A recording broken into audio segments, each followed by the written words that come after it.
Why you doing Mayan bitch work, SA?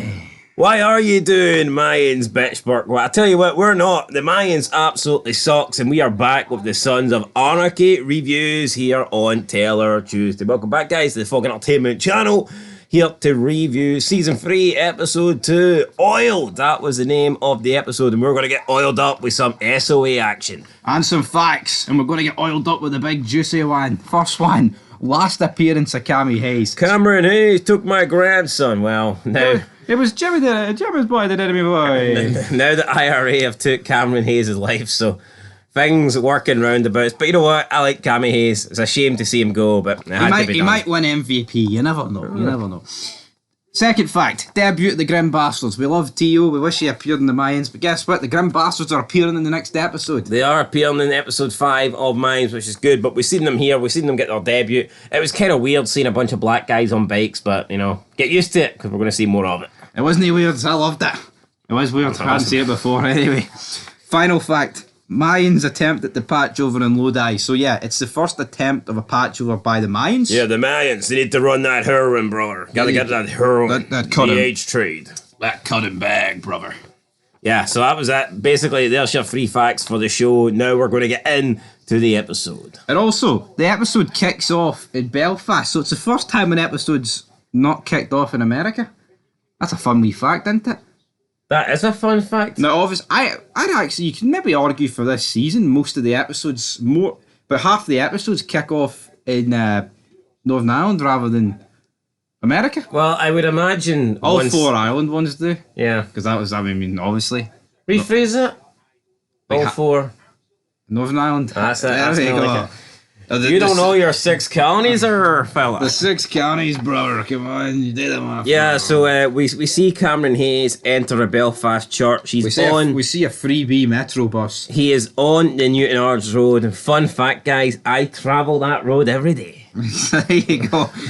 When I go to my shitty 9 to 5. Exactly. But hopefully you guys keep subscribing and watching, and I can pack in that 9 to 5, and I don't have to travel down the same road that Cameron Hayes did. So that's the goal here on the channel. You know what? I mean, maybe it's some money. This may be a sign of marking out, but I think it is pretty great that these guys are actually in familiar territory. I know, you're like, holy shit, I've been there. That's mad, isn't it? It is. We'll see a lot more of that this season. But yeah, Cameron Hayes enters the church, and we're introduced to... I need to speak to your father. The Casey brothers. Well, I'll say we're introduced. He walks past him, he blanks, so he doesn't want anything to do with He walks past the Casey brothers like they're not relevant. Like they're a bad smell. Well, they kind of are. Especially the one with hair. I mean, he doesn't really do much. Not that the other guy's Hulk Hogan or anything. The guy looks like Gollum or something. Yeah. But the Casey brothers are supposed to be like top men or something, like hard men, like hard to kill guys in Belfast, but I mean, in reality, they just look like 2 guys with leather jackets to me. But anyway, Cameron Hayes walks past them. He goes to speak to Father. Hey, Father, I've sinned. Father Ashby asks him, how many kids have you touched today there, fella? He's like, oh, no one, just Jackson's, you know. So, yeah, that's pretty much what happens. Just Abel. That's just what happens there. Father Ashby's like, you know, this is very, you know, what you've done is serious. You know, you killed a son, and you've stolen the grandson of someone that is very, very close to the IRA, you know, a very close friend. The guy that set up this entire organisation, this partnership. The Sam Bell IRA SAMCRO trifecta. But Cammy Hayes is, you know, adamant that I treat him like he's my own son there, Ashby. It was Cleo's lady who murdered my boy. He murdered my boy, Edward. Murdered my boy. The accent. I don't get... Why do people say that the accents sound horrible? To me... They are horrible. Yeah, I know, but is Irish accent not horrible in general? Well, that's a valid point. Yeah, but do you think they do a horrible job of portraying the accent? Because I don't. I think it's pretty good. I think when they're talking normally, but when they're like putting on scenes, like let's just go forward to Liam O'Neill I'm not dying for these commie bastards. No, it's that scene with McGee where they're in the bar. I can't remember what he says, but it's you gotta lay low till Jax gets that kid. You gotta lay over. You gotta lay over. You gotta lay low, bro. He's like, had no Bobby on him, that's for real. No, but no, the thing is, no one just dance. I think they're all Australian. Well, I think Liam O'Neill and McGee are both Australian. McGee's definitely Australian because he was in The Condemned. And he played a German, so what the fuck's that? Right, He's doing everything but his own. Let's try and get this review back on track, because all we've literally did is rip the But piss Father here. Ashby, I think, does a decent accent. He's alright. Well, he's Scottish, so it works well. It doesn't. I like Father Ashby. I'm pretty sure he was in. I want to say he was in Troy. He was in. He's been in a lot of stuff. This guy. Was he in Troy? I can't remember. If he was in Troy, but he's been in a lot. Was of he in stuff. Braveheart? I think he was. He just looks like the Gladiator. Gladiator. He was in Braveheart. He looks like the kind of guy that. Oh fuck! Who does he play? He doesn't play. Does he play? He's a pretty big role in Braveheart. I can't remember though. I think he plays. What's Wallace's best friend? His dad. Longshanks' dad. Wallace's best friend. You fucking spanner. Alright, fucking hell. What's Wallace's best friend called? It's like a Scottish name. Obviously, it's no, what's his name? No, but it's like an actual Scottish name. I can't remember. Not Haggard. No, that's more Harry Potter. No, but you know the guy I'm talking about. He gets an arrow. Actually, I think that's him. Is it no? I think it is, but I can't really. I could be making it up. Anyway, no, he has to be in it. I'll tell you what. This has to be the worst review ever, but in a good way. But in terms of right, let's get things back. Right, Jax is doing push-ups during this. Unser confronts. The only him. thing missing was the Rocky Balboa music. Exactly, but Father Ashby says he'll talk to Jimmy and the council on your ordeal, boy. So who knows how that's going to play it for Cammy Hayes? But this is corrupt because Jax just walks out he walks out the cell, and like we seen him last night when this happened. He literally ran over. He pushed a bunch of police officers, so he got physical with them, and then he like battled the shit out of this guy. And what I'd say what Jax done was attempted murder. I mean, come on. Yeah. No, you mean when you're grabbing someone's head and you're repeatedly bashing it off the ground, that come on. No, it is. I mean, and I know Unser's got his ways of protecting them, but I mean, I don't think Jack should be walking out here and that's maybe you could argue. I know what you mean, because the guy is literally, I think he's handcuffed at that point, but maybe you could argue Unser didn't told the rest of the police officers here. He's smashing his chin, still his head, but obviously your chin's not as important as your upper head, your brain. I think you're clutching at straw. Alright, okay, I think there's a bit of a flaw. I don't think Jack would be walking out like this, and no repercussions. Everything dropped. But then again, it is Unser. But we own the law. It is Unser, and he is patched in, so I guess, you know. Exactly. He doesn't want that top rocker. Unser's got to protect his VP, so I guess maybe. Yeah. Anyway, we see Unser speaking with Hale.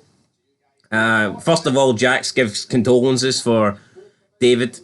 Then we see him speaking with Jacob. And Jacob asks Unser to help him in his quest to become mayor of Jarman.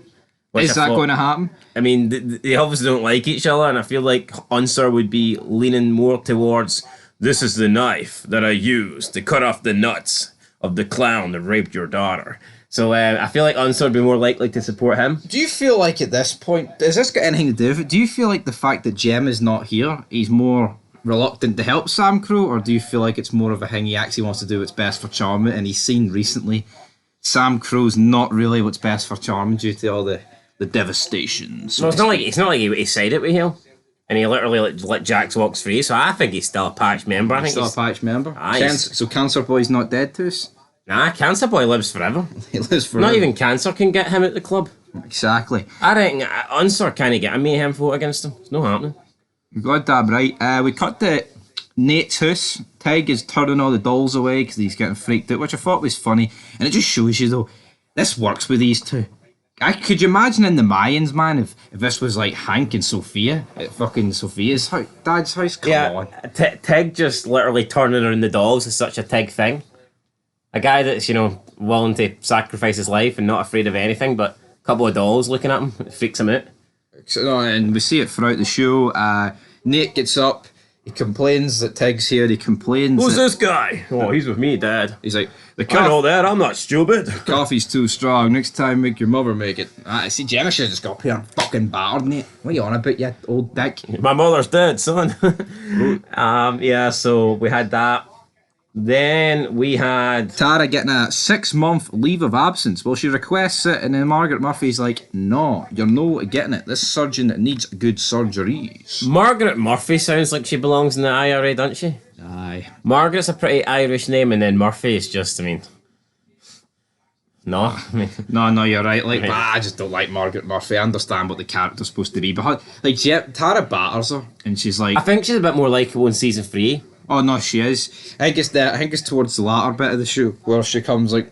But you know what? I feel like they did a decent job though of building up this Margaret Murphy character. She definitely felt more important than a lot of people in Mayans, but she just kind of just like totally disappeared after season 3.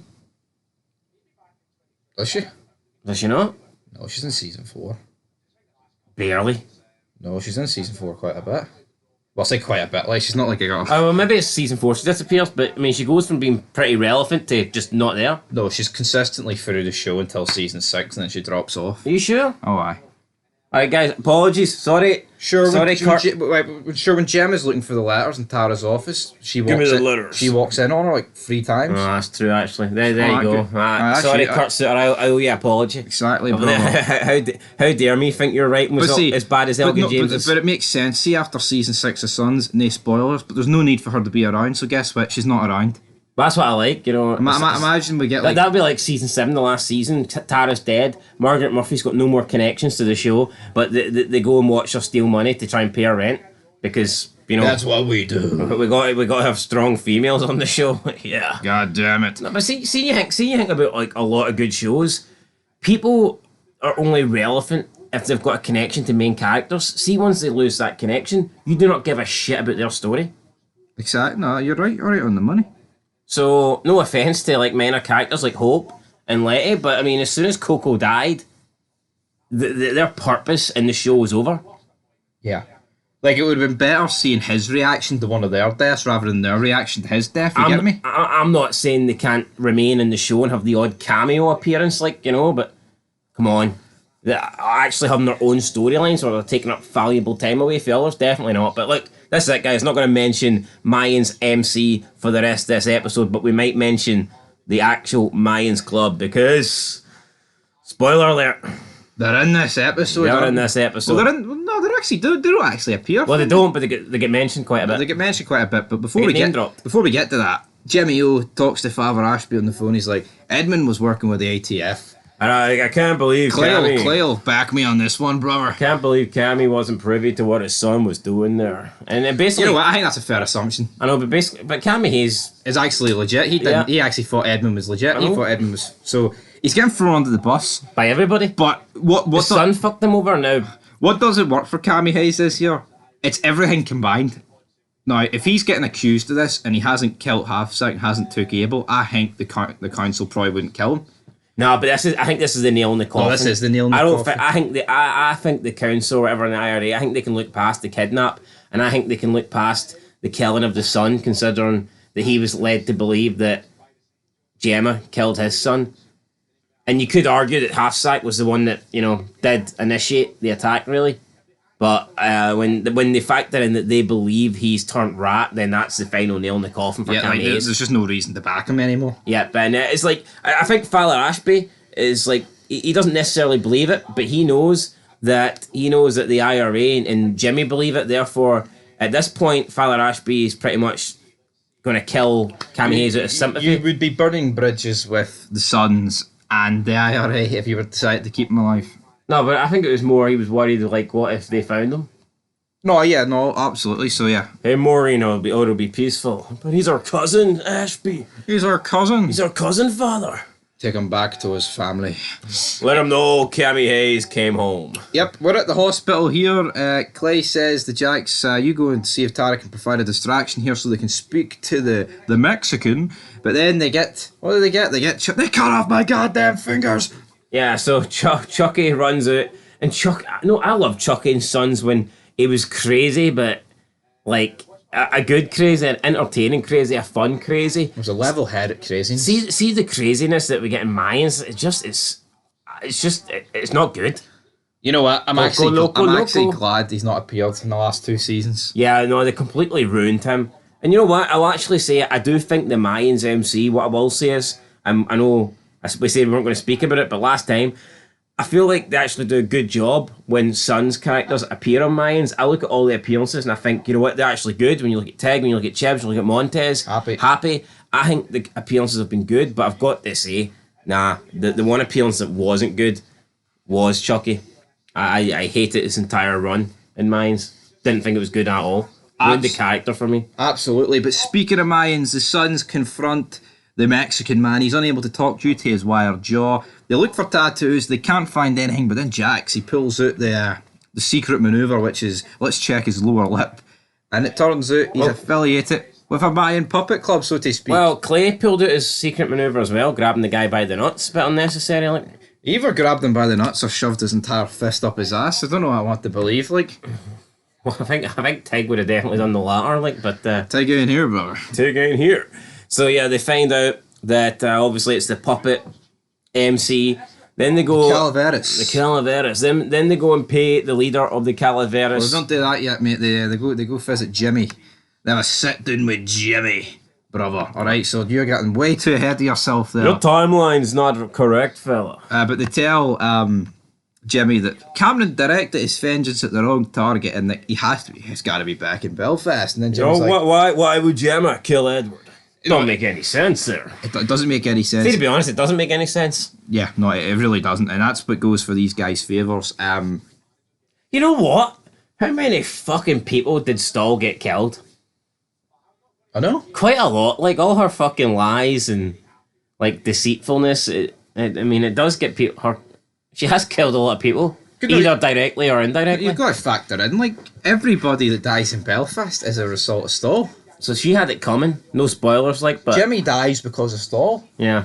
And she also dies because of herself. Cammy dies because of Stoll. Half-Sack dies because of Stoll.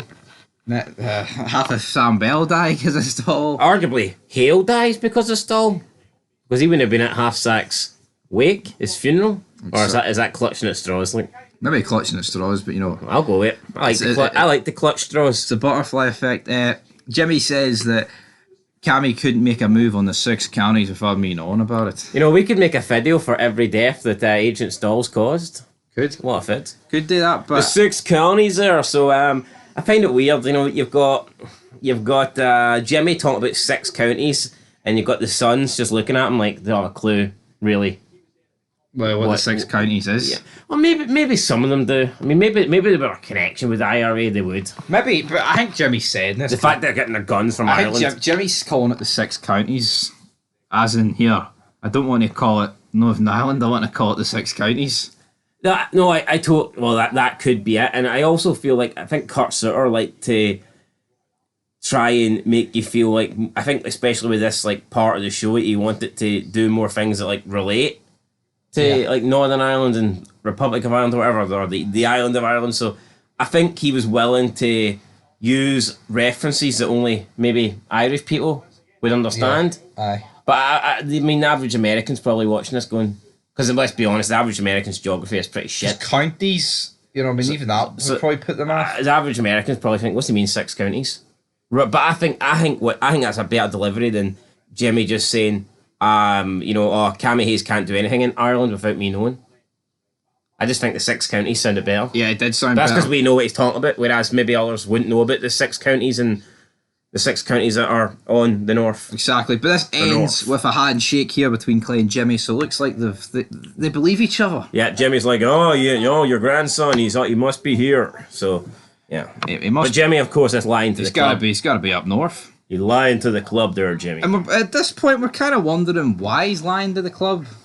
Or are we? Or do we know what he's doing? Do we know the master plan, so to speak? I mean, yeah, no, at the moment, I think I'm wondering, like, why not just be honest here? But I guess Jimmy's trying to keep his cards up his sleeve, so to speak. Yeah, he believes he could use SAMCRO at this point. Talking to SAMCRO, we go pay the grim bastards a wee visit here. Trying to find out information about the Calaveras, and they find out a lot of information. They've been growing their ranks. And then Clay tells T.O., because we're introduced to that great wee character, that the Lodi charter of the Calaveras are looking to turn Mayan, which he isn't very pressed about. And if you look at the Grim Bastards here, it's a wonder how they're still running in 2023, isn't it? Why do you think that? Because at this point, this is them probably at their strongest, right? Then a guy dies in an episode time, and then like by season 7 of Sons, we've got about 3 guys left. This club's falling apart. This club's falling apart, bro. I lose another member, it's all over. Yeah, but I believe T.O. gives him the location of the Calaveras president's house. His name is Hector Salazar. And then guess what? What do? They're going to go and get him. But before they do that... I use the term house loosely. It looked like a stationary RV or something. It did, but before they did this, because, I mean, they're taking care of one thing at a time, they get Bobby's ex-wife. English, can you speak it? Can you speak it, brother? But they get Bobby's ex-wife, Precious, and her husband to essentially track down Cammy Hayes, but in order to do that favour, they have to do a favour for him, which is... Now, they refer to Precious to say, when they refer to her boyfriend or her new husband or whatever he is as her old man. I always thought old man was your father. So, I mean, that did surprise me a little bit. No. Not that it's a deal breaker, but... Some cases it is, like, but most of the time, this is what it means. Your old man? Yeah, this has been used throughout the show. I know. Old man. You think, well, it has to be old then, and he's not. I'm really. pretty sure Jax is referred to in Opie. Like Opie says to Jax about your old man, and Jax says to Opie about your old man. Yeah, but sure, they call like their wife's old lady. It's the same thing. Yeah, I suppose. I mean, maybe Jax could refer to Gemma as his old lady because she's his mum. She's old. I don't fucking know. But I know, no, but that doesn't really happen because no one really. You don't really use age when you're referring to women. Like, apparently it's not appropriate. But anyway, a Prius runs over the guy that they're trying to chase, and Juice is like, "Goddamn hybrid, dangerous." And then he looks at Jax. Jack's not impressed because his son's kidnapped, and then Juice does this like wee pathetic childish run after it, which I thought was kind of funny. But what did you make of this scene? I thought Jax let the guy go pretty easily. He did. I mean, we had Opie taking down two guys by himself, and then apologising for it. Then the other three sons basically got jumped by one dude who ran away. I like the line by Juice talking about the hybrid car and the fact that you can't really hear it and it creeped up on him and run them over. I mean, that was pretty good, but I don't know. It felt like the sons accompanied Precious' old man here, and I just didn't really feel... It just felt like a bit filler to me, like. No, you're but right. I get it. They wanted to do it, help him out, so he would help them. I totally get that, but I just didn't really feel like it was necessary. And you could argue, well, they did need him, and the car was there at the right time, but I don't know. For me, didn't really like this portion of the episode. No, yeah, it was like the definition of filler. But the next scene was good, because the sons arrive at the Calaveras president's house, Hector Salazar. They throw him a bit of a beatdown, and then as Chibs and Bobby go into the back room, they run into his old lady, even though she's about 20, so, I mean, can we use the term as us out the window now? And then Jax, what's he do? Jax, in like half heel mode at this point, just sticks the head clean through her. Was this brutal, or was it justified, or is it what should be done? Well, I mean, I don't know. You say what should be done. She hasn't really done anything to them. Yeah, but they're a fucking MC. He sticks the head clean through her. Like, it's not like he killed her. This isn't Jax in later seasons, but this is exactly... No, I get that, but I mean, hasn't Jax been the one that has always tried to have the moral high ground? Like, oh, we don't hurt women? I guess she's pointing a shotgun, though, at Bobby and Chibs. Oh, well, I guess they fucking ran into her house and had their guns out. Very true, but Jesus, is that not self-defence? She didn't shoot them. She was literally fucking... Hold on, if a bunch of guys ran into the house with guns, you're not allowed to get your gun out. But Jax de-escalated the situation. Oh, he did, and then Hector called him a puto. A puto, and puto bitch. Jax didn't take that very lightly, smashes his face off it. To me, this did feel very bitch-like, because first of all, Jax comes in and headbutts her, when I don't think it was necessary, because at that point he already had the gun off her, like, let's be real. Yeah, but... He'd already grappled the gun off her. You can kind of see that Clay's grooming Jax in these couple of episodes. He's like... Right, no, well, my point is, he comes in, headbutts her, and then when Hector calls him, like, a puto bitch, Jax comes over and starts beating him up when Hector's, like, already... was he, like, handcuffed? He wasn't handcuffed, he was, like... I think his hands were tied, cable tied or something. It was, like, restrained because he wasn't putting his hands up or anything like that. I think he got the shit kicked out of him for like 10 seconds. So he was like disorientated. Alright, but my point is, it's like... No, I think Jax was a bit of a bitch here. The point I'm getting at, I don't give a fuck if Jax was a bitch. This is how bullshit MC should be dealt with, man. The Sons walk in and they just batter this guy like he's a piece of dirt. Yeah. Like... He's an actual president, but the Sons don't give a shit. Like, you can't kill me. I'm a bitch president. Clay with the Randy Orton punt kick to the dome. that he'll deliver the piney in about a season's I don't time. recognize your bullshit MC. Why are you doing my own bitch work essay? Just fucking brilliant, man. Exactly how it should be done. But you look at Mine's MC and we get Easy and he's bowing down to the Broken Saints. No, it gets me though. Like Salazar saying, "You can't kill me. I'm a patch president," but you literally organised a hit to wipe out as many innocents and sons as possible at a wake. And I doubt when he organised that, he was like, "Oh, by the way, make sure you don't aim at Clay because he's a he's a patch president." I mean, No. if anything, you want to take out the president. I mean, Jesus Christ. No, exactly. Tig bursts out the bathroom. He's wearing a is it a house coat dressing gown? It's very pink. You know what? It's a fucking. But Tig can get away with wearing this. I feel like this isn't a house coat he's wearing. This is a dressing gown. I think there's a massive difference, right? It's like silky. Aye, I think Tig's the only guy that can get away with wearing this without looking gay. Exactly. Tig explains. Although he does take up the ass probably for a tranny, so I mean. Yeah, he probably does. I mean, well, let's get. Is Nate the tranny? No, Nate's not the tranny, but. Gemma says to Tig, where are you going with that baby on? And he's like, well, I'm a very big man, Gemma. It's the humane thing to do. It sounds like it's about the fucking animal or something. Then Gemma says, I hope that's the Guatemalan hottie in there and not my father. And Tig's like, oh, well, Nate's a very attractive man, but he's not quite my type. I thought this was really good dialogue between Gemma and Tig. No, it really was. So funny scene for sure. Yeah. Then Gemma calls soup for his soup. Calls well, like I mean, I don't want his Nate. I don't want to keep like going back, but would you say Gemma is like a pretty?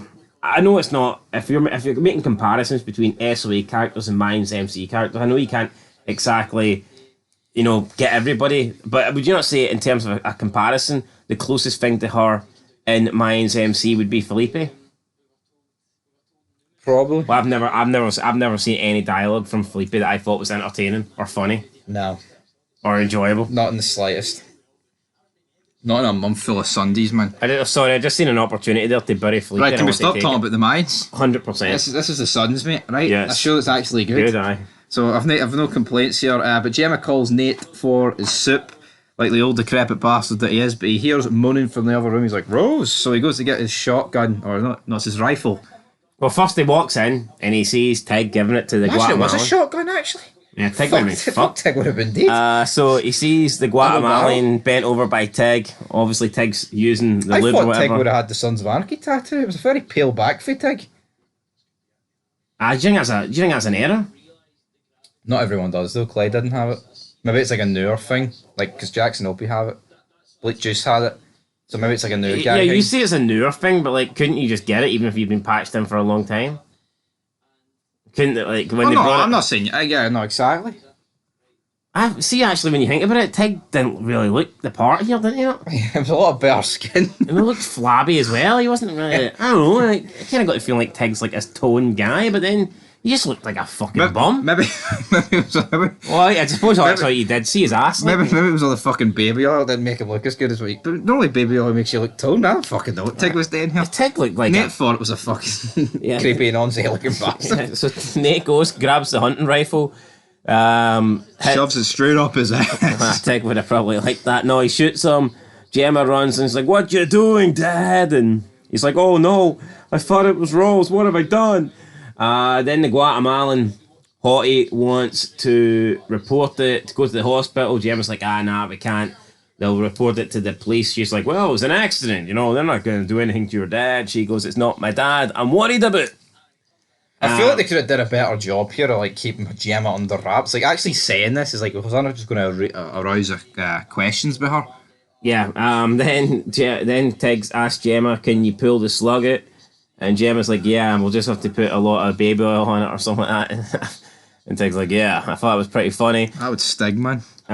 We'll finish this little story arc. So basically, after this, the Guatemalan Holly points the gun at Gemma and says, 10 grand is basically the reward.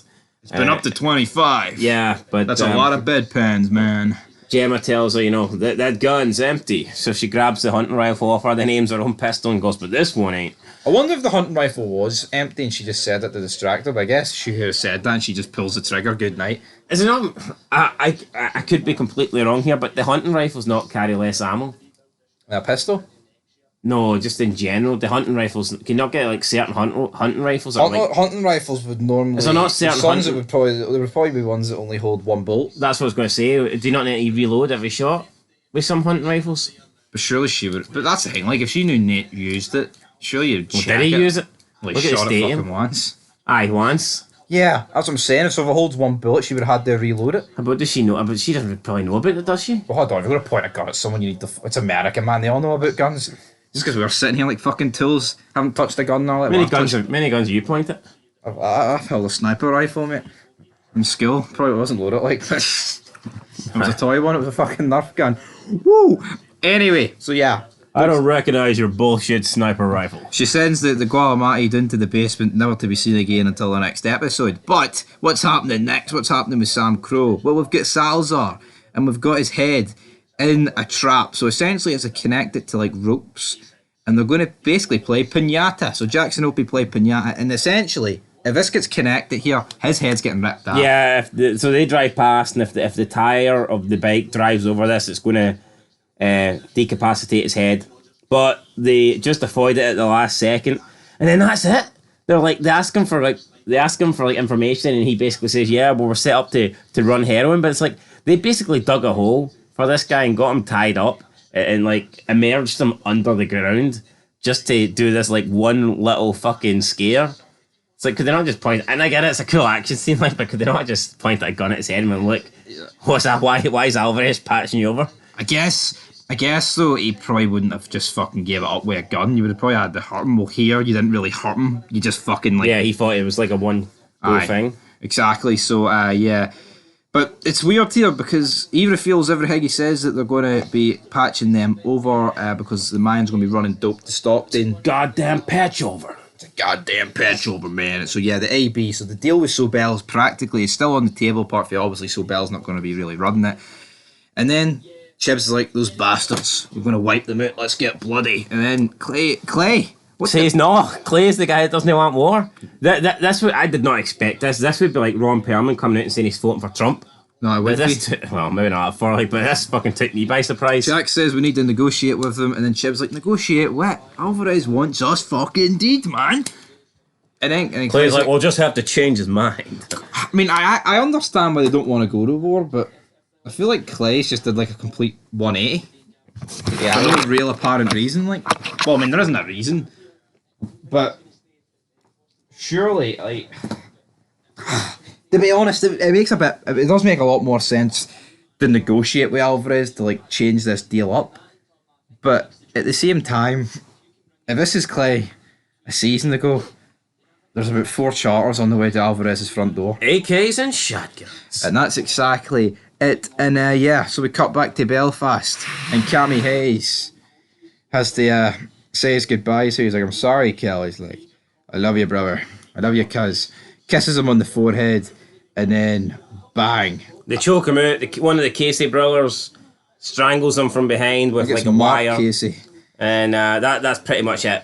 Yeah, Cammy Hayes is killed, and then he's like, hey, mark him. Drop his body in the short strand. Everyone needs to know Cammy Hayes came home. Cammy Hayes came home, lad. In the short strand, so yeah, how's that going to work out? And then we're thinking, right, are SAMCRO finally going to find out this guy's in Belfast? No, is the simple answer to that question, because Juice shows them an intel from Precious's husband. It's a photo of Cammy Hayes and Abel taken 3 days ago at a train station. And SAMCRO say, well, looks like we're heading to Vancouver. He's like, we're going to get your boy, Jackson. But yeah, of course, Abel is in Belfast, being used as an IRA pawn. Well, they're heading to Vancouver, so who knows how this is going to go down. But anyway, guys, that is it for the episode Oiled. We'll dive into our MVP and quote soon, but we have to rate it out of 10. You know what? I don't want to say it's one of the worst SOA episodes, but I think it just shows you how strong the show is, because I feel like not an awful lot happened, but it's still good. Great I'll moments. give it a 7. Yeah, I'm going to give it a 7. I can't think of an SOA episode I go, fuck, that was a bit bad. I can't actually think of a bad episode. I genuinely can't think of it. There might be like a 6, but I don't think it'd be anything less than that. Yeah, and that's massive kudos to the show. And as we dive into MVP, I think it was only right that we gave it to Cammy Hayes on his farewell. Yeah, he won't be getting any more. So may as well give it to him here. And then quote of the episode is, I mean, what, there was a load of quotes that we've already kind of mentioned in this video, but it goes to Clay. I don't recognise your bullshit MC. Yeah, this is what more As he put the glasses on. Epic. This is what more presidents need to say. See, when they're faced with problems or faced with issues, just basically walk up, look that issue in the face, and went, "I don't recognise you, bitch." And that's what Easy needs to do. That's what Clay does too. You're a boy. You don't know the difference between brave and smart. Fuck off. Fucking Easy, man. Should be cutting her head off with that glass. Eat Clay, be like, you don't know the difference between a kitchen and a fucking Harley. You know, like, woo. Anyway, guys, that's it. There's your SOA review. We'll be back next Monday for episode 3 of season 3. But don't forget, we've got lots of Minds content within this week. We're looking forward to episode 5. Will it be as good as Sons of Anarchy? Probably not, but, you know, I think episode 5's got potential to be the best. I think it's got a lot of potential to be the best episode so far this season. So, yeah, tune in for that one. We'll catch you later. Till next time, though. Peace.